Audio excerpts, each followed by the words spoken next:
One room holds two very different opinions on a possible federal park in the CNMI. We bring you more from a meeting of local business leaders.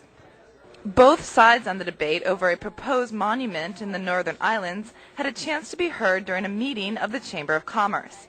Pew Representative Angelo Villagomez spoke to the members and made a comparison to the Grand Canyon. It was protected as a monument, and here we are 100 years later, and we sit right next to the deepest canyon in the world. It's 7 miles deep, and we have the potential to work with the federal government to create a monument here. Coastal Resource Management's John Joyner speaks out against the proposal, which recently received national attention when President George Bush called for an assessment by federal agencies. We also raise an objection to the establishment or making of a monument, particularly a monument that is not based on the same reason as the Grand Canyon, but a monument that is based on an expression of prestige.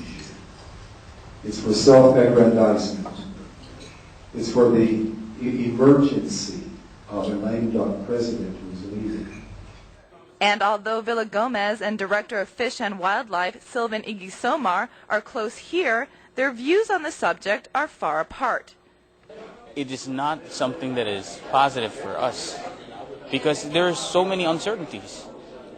And we're giving up a huge chunk. Who knows, now that the federal government is involved, interested, maybe it's going to be bigger. Who knows? But from our perspective, this is taking away our choice of making decisions on our own. Pew's Jay Nelson weighs in on the opposition. What do you think of some of the comments from CRM and other agencies that oppose the proposed monument? Their comments don't really speak to the merits of whether or not it makes good sense economically for the CNMI. The question people should ask is, does this make sense for us to do or not? Would it be beneficial economically or otherwise for us or not? They talk somewhat about the messengers, which in the case of my organization, we won't be here for the long term. It's the government decision and the government management. So really it should be people considering what they think the value of this place is now and what it might be if it were a monument, and if the benefits outweigh the costs, then they should be for it. Jim Aronofsky, president of the Chamber of Commerce, says the group has not yet taken a vote on the matter. We are in firm belief that this is an issue that needs copious amount of discussion. Okay, there are some very gray areas, and there's some very emotional issues on both ends of the scale.